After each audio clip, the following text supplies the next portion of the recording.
Hey, everybody. Welcome to another episode of the Rooster Stone Show. Oh, we had the same note. Yeah, I love it. Hey, man, we're back. I got Dave back on the show. I have waited so long for this show, and I'm so glad that you're the one here doing it with me, Dave. Oh, shucks. We are going to review one of my favorite albums from one of my favorite bands of all time. I Should Coco by Supergrass. It is 30 years old this year, as of May 15th. And, I cannot express the effect this album had upon me, both musically and, just at the time of my life it came out. Yeah. When I turned 12 years old, I don't know how it was for you, Dave, but I just stopped listening to mainstream music. It's like you hit seventh grade and all of a sudden you're like, I don't want to listen to any of this anymore. And even now I don't listen to the radio. Right. I mean, I guess does anybody really anymore? I still like radio, but I don't listen to rock on the radio. No. I like jazz and classic. I'm cool with somebody else curating it for me. Yeah. I mean, I'll every now and again, I'll like XPN. Yeah. Right. Something like that. But, it was just like a lot of the other bands that other people liked, I either shunned outright or I just didn't care enough to listen to. In 1995, I was still sort of rediscovering a lot of the old bands that I'd missed out on as a kid with older parents. Yeah. My parents listened to Barry Manilow and stuff like that. I didn't get, what a lot of my peers did because their parents were younger. And so that was the year, 1995, that the Beatles anthology came out. Yes, it was. And literally everybody was losing their minds at the prospect of getting 2 new Beatles songs. I remember, The Fever. It was on people. Oh, yeah. It was we were all quite excited. That was sort of when the Beatles started making sort of their comeback into the place that they're in now as sort of the Lord's Emperor of modern rock music. Which might not have happened if that project didn't come to be. I'm not sure that it would, because as a fan of their music before that time, I had always sort of maintained that the Beatles' music was sort of dated compared to other bands. Right. Just because it was just a little earlier. Yep. And they were such pioneers that it was... Anyway, I don't want to go too crazy on the Beatles here. We always do. That's my fault. It's our fault. It is our fault. So, but I read about Supergrass in an article about the anthology. Mm-hmm. That's sort of what it was pushing towards there. They were one of the bands that this journalist, I think it was Time Magazine, but I'm not entirely sure, named as heirs of the sort of new British invasion, a sort of, if you like the Beatles, you may like these guys sort of scenario. Right. So me being me, I chose them because they were the only band on the list that I didn't know. Yeah. And I thought, okay, that's a good reason. Let me check out. So I went out, I think that day, and I bought this album having no idea what they sounded like. And from the very first riff, as you will hear if you listen to this, I was hooked. Anyone that knows me knows that it's this group and The Doors are my favorite bands of all time. I've seen these guys 3 times. I don't go to a ton of concerts just because I was always playing my own songs, right? But I've seen them 3 times. And it's also a lot considering the fact that they never really caught on over here on this side of the pond. Not as much, no. Yeah. This was number 1 for 3 right out of the gate in the UK. I mean, all over this band. And it's still sort of part of their cultural identity, this music. But that didn't really happen here. Nope. I've made a ton of people fans of this band over the years just because they just spread the word. It's kind of like the outfield. The outfield are strangers in their own country. Yes, exactly. They were huge here, but nothing over there was crickets. But, 30 years later, this is still one of my favorite albums ever. Yeah. So, Supergrass, here it is. And it's crazy because for once, I'm going first. You're going first, Can you believe that? All right. Track 1. Track 1, baby. Track 1 is called I'd Like to Know. This song punches you in the mouth as soon as it comes in. Yeah. It's pop. It's punk. It's total energy. The voices of Gaz and Mick are just bam. Gaz's guitar sound is so crunchy that just whatever he's got going on. Mick's heavy bass lines, man, they're like walking all over the place. Yeah, he's moving. Danny's constant fills are like totally reminiscent of Keith Moon to me. Because he's just a very energetic player. It's exhausting to watch that man play the drums. It is. Yeah. And, the first time I saw them live, he was playing, like, he's kind of a big dude. He's like tall and lanky. And he was playing, it looked like he was playing a little kid drum set. It was like he looked like drummer. a spider back there. Dude, and he's just like, he's got to be exhausted after every show because it's just they come right out and boom in your face the whole time until they're done. Yep. The first time I saw them live, dude, he kicked his drum set out on the last chord of the last song and they were gone. We were screaming for an encore. They're like, no. Wow. That was it. Yeah. They knew they weren't going to top it. It was just like, from that moment on, I was like, I love these guys. It's so great. Dude, this song goes through so many changes, though. The first time I put this album on, I was like, holy excrement, that was awesome. But it doesn't quit, man. Get Track us on two. Caught by the Fuzz. So, here the text painting starts already. Fuzzy, slightly distorted vocal. Of course, we're going to do like the cheap mic thing, like a Lady Madonna.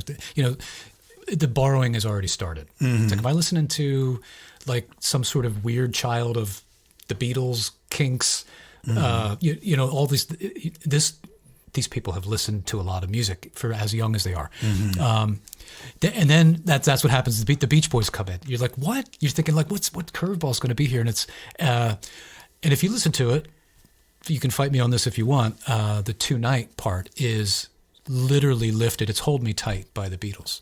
Tonight, with the antiphonal thing. Yeah. So like, this is letting you know right up front that they've done their homework. Yeah. And that's what I love about this record in general is that it takes all those influences because you can't do there's nothing original, right? You're like, I just need to take what I've learned, what I've listened to and see how I can synthesize it. Yeah. So second song in, you already know how this is going to go. They're not going to let up. No. And it's going to be what's coming next. And it is. Yeah. And it just blows you away.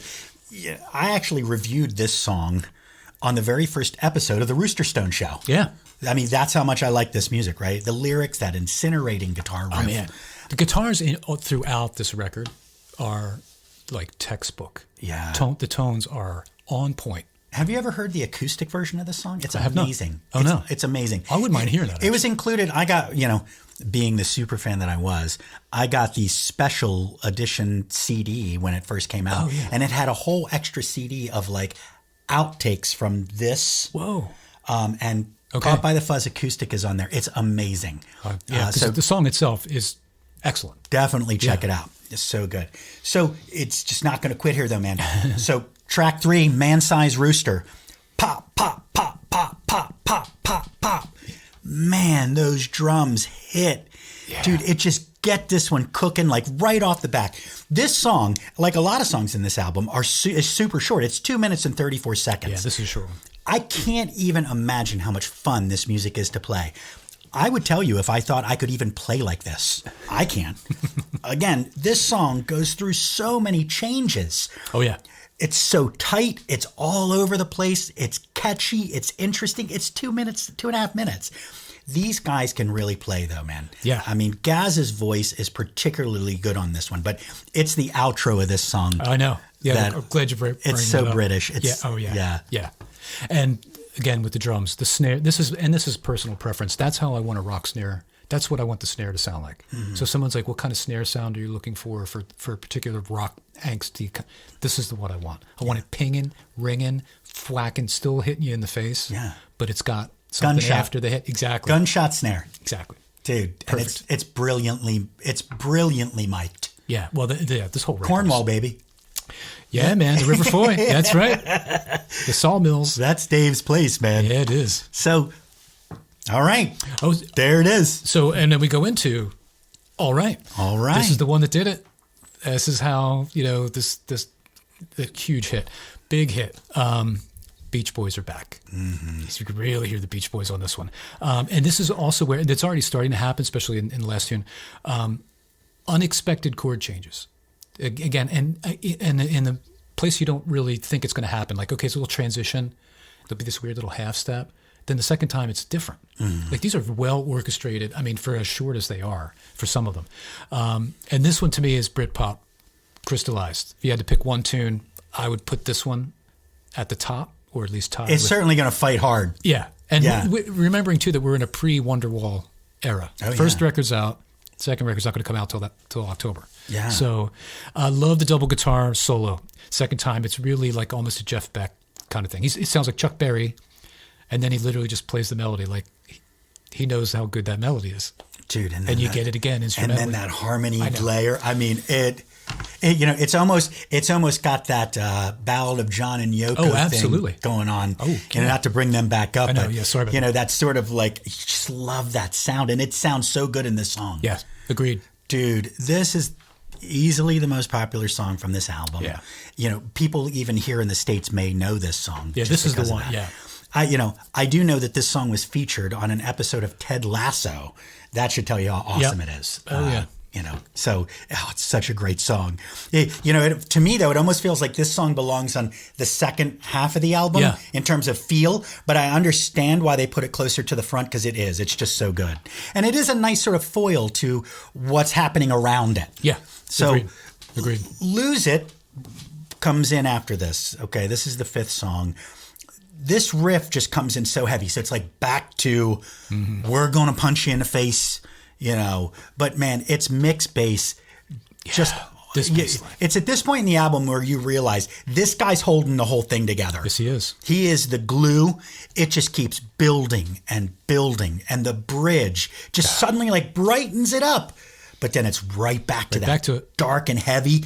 That guitar solo is so broad and flowing, and it's such a contrast to sort of the bass and drums that just keep it cooking. Yeah, he's the one that's keeping the engine going while like the roles reverse. Yeah, or change. And it's almost like just like in the Who, with Entwistle, Mick has to hold it together because they're the drums are just. Danny is all over the place. I mean, he's just you can't imagine how hard this guy's working until you see him live. Yeah. Well, I would argue that you can hear it. Neil Peart would be another example. This guy's smacking the crap out of these things. Mm-hmm. Like you can't get that sound. Liberty DeVito maybe would be another. They're pound. You can tell when a drummer's really pounding when it's mic'd as well as it is. When you're picking up the humanity of the actual player. Yeah. And you have to be more together to be a power trio. Yeah. But the fact that they're a power trio and he can play drums like that is a testament to Mick. Agreed. It really is. And so, this song is just another example of how this group isn't afraid to sort of wander away from established norms of song structure. Right. Yes. And so, that wailing voice at the end, it just does it for me. And, so many other tunes on this. Where's the bridge? What's the chorus? Like, you have no idea. Mm-hmm. You're just along for the ride. And then on the shorter ones, it's just done. Yeah. And you're like, oh, I got to pick the needle up and process what just happened in those 3 minutes. Yeah. It's crazy. Yeah. So on to Lenny, the guitar continues, right? Like you hear it, and to me, it could be a Sabbath tune. I'm like, this could be like a Black Sabbath song. I'm like, it's really heavy, and it's unrelenting. It's pounding these chords out, and it does that classic. Is this the downbeat or is this the upbeat thing? So then, of course, it flips it all around, puts that on the offbeats, and then Zeppelin comes into play. That's a Whole Lot of Love inverted, that riff. Right? That's crazy. So we've been listening to Zeppelin. It's not a ripoff of Zeppelin. No. It's about the best inspirational thing you could do from that line. Yeah. And it's moving as part of the song. It's a co-melody. Yeah. It's not supporting. It is. They both need to be there. Yeah. Like the vocal line as well. That hey transition, the harmony there again. You're like, whoa. Yeah. These guys had it down. Yeah. Yeah. Well, bringing up Whole Lot of Love, Led Zeppelin kind of yanked that one too. Well, I was going to say it's not. Well, that's but as we were talking about at the beginning here. At some point, music it's just going to be derivative. It has to happen. But it all happened those 30 years ago. 600 years ago. Yeah. But all those iterations that are happening, and how again, I think the education, like the amount of listening that these guys did, like they knew all this stuff. Like you can't just accidentally sound like all of these other bands. So if that's your superpower, that's what I think. This makes the record so great, and they don't leave that theme. Yeah, like we're just. It's not a homage to those other bands. It's just using that information, and musically. Yeah. For their stuff. Well, and I think we're going to have to decide too, like how much are we obligated to give voice to it, considering how derivative all music is. Yeah, exactly. And also the fact that how many great musicians have already claimed that it came from the ether. Yeah, exactly. You know, these melodies are sort of like almost built into our DNA at some point. So at what point do we say, we just don't need to do that anymore? Right. You know, unless it's a full cover, it's like, you know, I don't know. That's a different show. Yeah, I was gonna and say. I feel like that would be a worthy show. Oh, absolutely. You know, it would to be. more talk about something on the mechanical end of that. But Lenny, when I first got this album, this was easily my favorite track. It probably still is. Just love the way it comes in with that pop on the snare, because you're exactly right. You're like, I don't know, when the drums come in, you're like, what is happening here? I don't know where this is supposed to sit. You don't know. I've listened to this song 1,000 times at least, and I still am surprised by it when it comes in. And you're like, where's the vocal? Why isn't it? It's suspenseful. Oh, dude. Yeah. It's just all the different changes. This really is the power trio at its finest. Agreed. Oh, man. So we're moving on to Strange Ones. The chorus of this song is so upbeat and catchy, and in total contrast to the dark and heavy verse. It's like they're two different songs. This song, admittedly, was not one of my favorites until I saw them do it live. Oh, interesting. I mean, the power is unimaginable. The drums and bass are minimized on these early recordings, like we were talking about, you know, because they were made for speakers that can't handle sort of that bassier stuff. They had no such limitations live. This song, I mean, it was like your hair is back. You know, you're like that guy in the meme or whatever. Yeah, right, exactly. I mean, you're Dilbert or whatever, and you're just like, oh my God. I mean, it's so powerful. And so it really wasn't until I saw them live that I was like, okay, I love this song. Yeah. So. You're right. It's like two songs. It's like book matched. That's hard to do. Mm-hmm. So yeah, I agree. This was, you know, I dig it. But this is, to me, is a first. If there's going to be a crack somewhere in the veneer, maybe this one is starting. But I never heard it live. Oh, dude. So I mean, the first time I heard him live was at the TLA. Yeah, dude. So I mean, if you've ever been to the TLA, it's an old theater. They just rip the seats out and put these ginormous bag end speakers in, and it is louder. Than Triton's horn in that place, and it was amazing. It was so good. All right, though. So now we're into We're Not Supposed To. Sped up, right? We got the speed. It's like the Alvin and the Chipmunks kind of vibe. Well, no, I think we're at Sitting Up Straight. Oh, did I miss one? Yeah, you were. Oh my gosh, we're at Sitting Up Straight. Don't this is not AI. Obviously. Don't lose it. Nice, perfectly referenced. As I meant to say, Sitting Up Straight is next. Yeah, that's what you did say. I did. Yeah. Of course I did. Church Bells, right? That's a couple things are sampled. This is from Oxford, and then I love the fake out of this tune. You get the piano and bass come in, like, oh wow, this is a little nope. Back into the. Just kidding. It's huge. Complete change of gears. This one's the energy on this one. It's almost like if you could, I don't know what that meter would look like or how many joules you could. I think that's how you calculate that, calorie burns or whatever. Perfectly placed harmonies. This one is another one where it's like, wow, should you harmonize it? And it's exactly where you want it to be. I love the guitar solo on this one. It's just from the heart. Yeah, he's raw. But this one there's something extra in it that I dig. And you know what I love? That they didn't feel the need to layer another guitar under it. No, well, I think maybe that's why. Yeah. Because these bass lines are so good. This is what it sounds like. Yeah. This is who we are. Exactly. I'm not layering it. Yep. You know, I mean, dude, this song is 2 minutes and 20 seconds long. And it's got a 20-second piano bell intro. Exactly. So it's really just 2 minutes long. Right? Yeah. It is the longest 2-minute song you'll ever listen to in your life. Yeah. The guitar riff in this song is insanely fast. I mean, like Johnny Marr fast. Oh, yeah. I can't physically play this song even if I want to. I can't. I don't know if I could when I was young. Like, he is so fast. And you can hear it. Oh, yeah. Oh, dude, what a great song. Yeah. I mean, this is the song that when I'm introducing people to this band, this is the first song I give them. That's a good one to go to. Yep. because it has all of it. Yep. Everything that I want you to know is located within this 2-minute thing. Oh, dude, you're just like you're out of breath. She's so loose. Yeah. This song is catchy. This is catchy. It was actually the first song on the album where I could actually understand the comparisons with the Beatles musically. Like, not mechanically, like the sound of it. It felt altogether too punk vibe for that earlier in the album. I mean, other than maybe All Right. Right.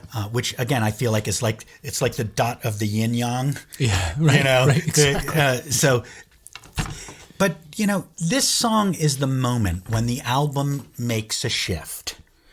It's almost as if a new sound was taking shape for their next album on this last third. It's bigger, it's broader, it's more layered. It's still them. I mean, there's tons of changes. The drums are still loaded with high energy fills. Yep. The bass is still thumping away and holding down a lot of the melody. But the guitar has lost some of its fuzz now. It has, yeah. And this song has undoubtedly got that sort of anthemic feel that will permeate some of their later music. Yeah, it's like, harbinger.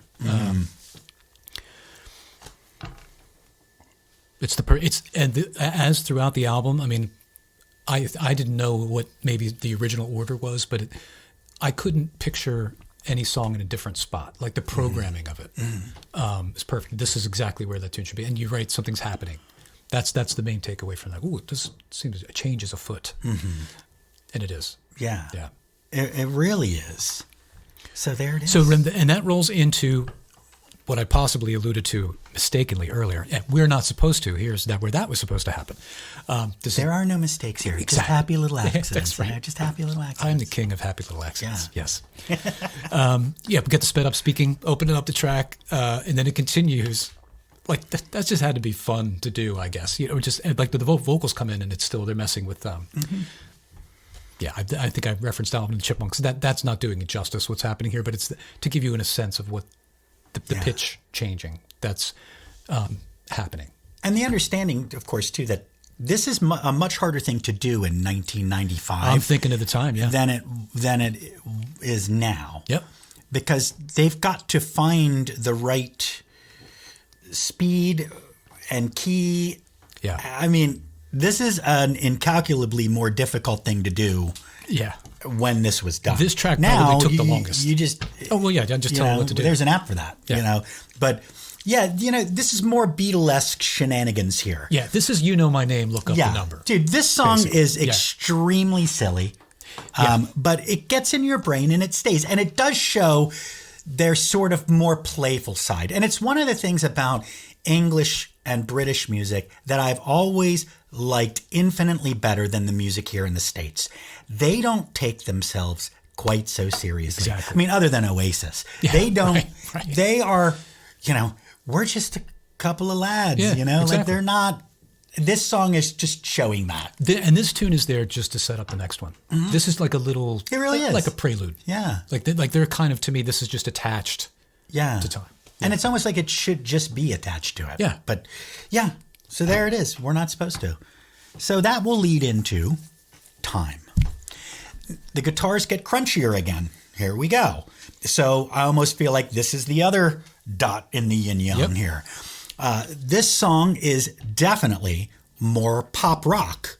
But again, you can tell a stark difference here from the beginning of the album, you know? Yeah. It even has a harmonica in it. Hooray! Right? This tune is smooth and singable, but it's really that guitar riff that sticks out. Yes. You know, he's early on in the album, it was a lot more strummy riffs. You know, he was depending a lot more on Mick to layer those things than he is on this song. Suddenly, Gaz is stepping it up a notch. I mean, the bass line is still particularly good here. Oh, yeah. And it doesn't, I mean, it continues to do that album after album. Yeah. But, you know, there's still a change, but it is more towards it's more edgy like the beginning of the album. Yeah. Oh, I agree totally. Yeah, I mean, every track, the bass is the star. I mean, it's the glue. It's holding it all together. And yeah, if it needs to just be heavy and kind of sit there, that's fine. If it needs to be rhythmically functional, that's fine. When it's not, and these are singable, beautiful. Like if you slowed them down even a little bit, they're highly melodic, almost way too melodic for somebody. And you're like, well, that's why the song's so good. Yeah. Yeah. Well, and that's another thing that's better about British music. Yeah. It's always more melodic. They always cared more about the low end, I think. And that's a pretty broad statement. Yeah. There are, of course, exceptions. Absolutely. But, you're so right. And, one of the things that you notice, too, when you listen to them is that one of the reasons Mick is able to pull off the things is he's staying a little ahead of the beat. Yeah, well, I'm so glad you brought that up. That's how you know this is not quantized. Like this is them in the room. Okay, we're EQing, we're doing a little mixing or whatever. But like the way the relationship between that and the kick drum is special. As anybody who knows and plays in rock, I mean, to me, that's what it's all about. I would be very shocked to find out these guys used a metronome on this album, just because when you see them live, it's just like, I mean, and to be able to play that fast, you have got to have people that are in tune and have good and in a good innate sense of timing. Exactly. You can't do this with everybody that you play with, as you well know. Oh yeah. I mean, there are magical moments, and that's it's just so good. But there it is. So we're already here at Sofa of My Lethargy. This is the longest track on the record. Mid tempo kind of thing. It's a kind of a grower on the 6 minutes and 18 seconds, right? And I think most people at the time would be more familiar with the radio edit, which was like 3:18. Right. The end of the song, those 3 extra minutes. And we're not supposed to, in my personal opinion. They're the 2 strikes to me that keep it from being the perfect album. Like it's all, like, to my mind, it's almost perfect. And I mentioned cracks in the veneer and a bit, maybe, but yeah, I don't need those 3 minutes at the end. So this is my only, although it's a great song, right? More outro-y than maybe it needs to be, right? Well, this is definitely the most Beatle-y song on the album. I mean, good, that's a good point too. But agreed. Like in terms of the cut down version, so many of these songs are hovering around 2 minutes that even with 11 songs, it only clocks in at 40 minutes, 24 seconds. Right. So if they, I wonder if they made this the last song, would you forgive that 3-minute outro? I totally would. Yeah. I think I would. Yeah. I think, if they just flip-flopped, because I've always felt that too. It feels like this is the end of the album. Now, maybe they're trying to do the old Her Majesty thing here. Yeah. But I feel like, I don't mind that outro if that's it. Exactly. If that's it. Or if it's the end of the side. Because Yeah. they're still kind of thinking sides at this point. Yeah, I'm going to flip it over and I'm going to get Here Comes the Sun. Then, I'm all about it. Yeah. But I do agree. And this is such a great song. And the song is great. The 3-minute cut is that's a radio banger. Man. Yeah. I would prefer, like, I usually like the longer tracks, but I prefer that cut. Sure. Yeah. I don't think enough is happening. I mean, and that's why if it's an outro of the album, it's forgivable because it's just breaking down into see you later. But exactly. There's not enough happening in it. I agree with you for it not to be the last song. So getting to the last song, clocking in at 1 minute and 56 seconds, time to go. It's a fitting farewell from the boys. It's very tongue-in-cheek and altogether English. Yeah. I just love this song. Again, flip-flop these two, and I think there it is. It's a perfect way to, I mean, you pretty much said everything about that. It is the perfect way to end. Yeah. But yeah, perfect is a word I really don't like to use, but man, it's just, it's so close. It is. It's like 99.3 out of 100. Yeah, and that's, now this is with listening again 30 years later. At the time, don't really care. So it's like this is with age. It still sounds this good 30 years later. And it does. We missed a lot. Right. When we first, in the beginning. Right. Yeah. Well, and because we've heard more as well. It's also shocking too, I think, because most of the songs are like 2.5 minutes. Right. So when you suddenly have this really long thing, it's just kind of, you're like, okay, I'm not used to this. And if that's it, you're good. But there's more. And it's like, So I totally understand what you're saying. So let's pick our favorite three tracks. See if we can do it. Look at the list. What are you, I'm putting you on the spot. What are your favorite three tracks? It's so easy for me to do this because I love side one. Mm-hmm. I mean, side two is great. Side one guy too, man. And so then I'm thinking, well, how do I pick out of these? And you know what I have to do? I just have to pick the first. It's like Beatles for Sale. Uh-huh. Those first 4 tunes. Yeah. I'm good. That's it. First 3 tunes here. And I think it's because of that sequencing. Yeah. They are my favorite. Because I got everything I need to know about the rest of the album out of it. I heard the Beach Boys, I heard the Beatles, I heard the Kinks, I heard maybe even Jeff Beck. I mean, I'm hearing all the influences happening. And I'm loving it. I still want more. And this is why you get pulled in. This is what the beauty of the album as a format and a valid one. Right. Like you got to justify the time, man. 40 minutes. Yeah, that's 40 minutes of your life. I want to get changed here. Yeah. Keep me interested. I want to come to Jesus moment. That's right. Yeah, I don't want to. So don't let me down with. So I'd like to know. Caught by the Fuzz, Man Size Rooster. Right? Dude, Top that's 1, 2, 3. a legit. And a legit reason. Yeah, because I mean, it's at that point I'm just kind of picking stuff. I really like the solo on that one, and so I think it's more functional liking. And it's a tough choice with this too, because it is such a good album. I mean, and there are so many great songs. Yeah, I'm gonna pick Lenny, which you already know. I'm gonna pick that. I'm gonna pick Sitting Up Straight. Just because it's flawless. I mean, it's absolutely flawless. And I'm gonna hit Man Size Rooster too, man. I love Man Size Rooster. Man Size Rooster is just. I mean, it was close. I almost picked Lose It. Yeah. I almost picked Lose It, but I could have almost picked 5 other tunes. Right. But that's what I'm rolling. I feel like these are the picks. There it is. Yeah, man. And you know what? I'm going to, at the end of my workday, I'm probably going to put this album on again. Yeah. Okay. And why wouldn't you? Exactly. You know? Yeah. So we're going to get this out to you, man. I hope you enjoyed the show, but dude, gotta go check out and listen to this album. Yeah. And once you're done, just move to the next album, dude. In It for the Money. Oh, In It for the Money. Yeah. I mean, you want to talk about stepping up a sophomore attempt? Yeah. Bro, that's how I mean, they're taking a ginormous leap forward on that album. It is killer. Probably their biggest hit. In their own countries on that, absolutely. Richard III. I mean, it's just brutal, and it's such a great song. But dude, check it out. Just go deep dive this band. You will not be disappointed. I'm giving it Mo's ultimate seal of approval. Wow. Yes. I just love the band Supergrass. Anyone that knows me knows that. So check it out. Don't forget to go to roosterstone.com to, link out to our music. Go check us out on YouTube, all that stuff. We got a new album coming out in the fall, hopefully, if I can get my act together. And, don't forget to check out davidpedrick.com where you can listen to his stuff. And dude, it's so good. So you got to check that out. But thank you so much for sticking around if you made it this far. And as always, we would like to offer you peace and one love. Come on over to roosterstone.com where you can book the band for any event you can imagine. Acoustic, full band, whatever your event may require. You can also email us to take online music lessons at an affordable monthly price. Don't forget to download our original music and like, follow, and subscribe to Rooster Stone across all social media platforms. Keep rocking out at roosterstone.com.